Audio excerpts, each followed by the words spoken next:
ان پر کبھی کبھی بڑا غصہ آتا ہے کہ یار تو اپنا قد دیکھ، تو آگے بڑھ، تو جد و جہد کوئی ارادہ تو کر، تو کمزور بات کر رہا ہے. اور دوسری بات یہ کہ دکھ آئیں گے، تکلیفیں آئیں گی، یہ ساتھ ساتھ ہی رہتی ہیں، اس سے کوئی بندہ بھی خالی. اور پھر یہ کہ ایک دوسرے کے درمیان صلح جوئی کی کوشش کریں. ایک سب سے زیادہ خطرناک مسئلہ اس وقت ہوتا ہے جب میاں بیوی کے درمیان لوگ عداوتیں پیدا کراتے ہیں. دائیں بائیں والے لوگوں نے سائیڈ پہ ہو جانا ہے، انہوں نے اکٹھے رہنا ہے. اور جس گھر میں میاں بیوی کا سلوک نہ ہو، اس میں ساری نعمتیں بھی ہوں تو گزارا ٹھیک نہیں ہوتا، اذیت ناک زندگی. لیکن ساتھ والے کیا کرتے ہیں؟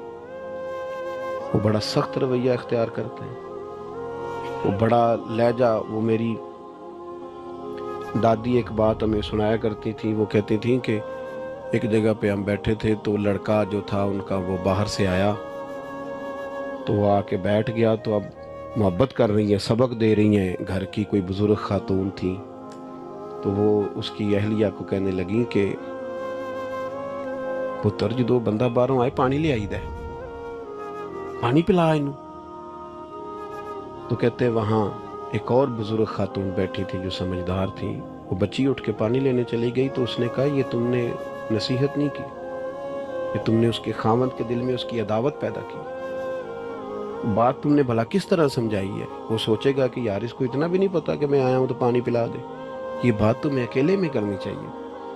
وہ تو اس سے دور ہو جائے گا ذہنی طور پر. تو کہتے ہیں پرانے لوگ اس قدر زیادہ باریک چیزوں کا خیال رکھتے تھے کہ عداوتیں پیدا نہ ہوں. لیکن یہاں لہجہ ہی اور ہے، انداز ہی اور ہے، لوگ فروغ ہی پتہ نہیں کس چیز کا کرتے. محبتوں کے فروغ کی کوشش کریں، دوستوں میں، گھر والوں میں، دائیں بائیں کوشش کریں لوگ جڑے رہیں. لوگوں کو توڑنے کی کوشش، اور یاد رکھنا جو بندہ لوگوں کو توڑنے کی کوشش کرتا ہے نا، آخر میں خود اکیلا رہ جاتا ہے، وہ ٹوٹ جاتا ہے، تنہا رہ جاتا ہے، اس کا کوئی اپنا نہیں رہتا، کیونکہ اس کی کوشش ہی کچھ اور تھی، وہ کچھ اور کرنے نکلا تھا.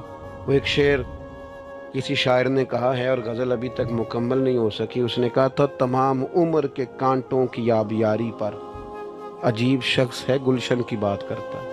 خود ساری زندگی کانٹے بوتا رہا ہے اور خواہش اس کی یہ ہے کہ باغ بن جائے. یہ کیسے ہو سکتا ہے بھائی؟ آپ نے جو بیج بویا ہے، تمام عمر کے کانٹوں کی آبیاری پر عجیب شخص ہے گلشن کی بات کرتا ہے. اللہ کی بارگاہ میں دعا ہے اللہ تبارک و تعالی ہم سب کا یہاں حاضر ہونا قبول فرمائے، ہماری غلطیاں معاف فرمائے، اور مالک کریم حضور کے بتائے ہوئے رستوں پر چلنے کی توفیق عطا فرمائے.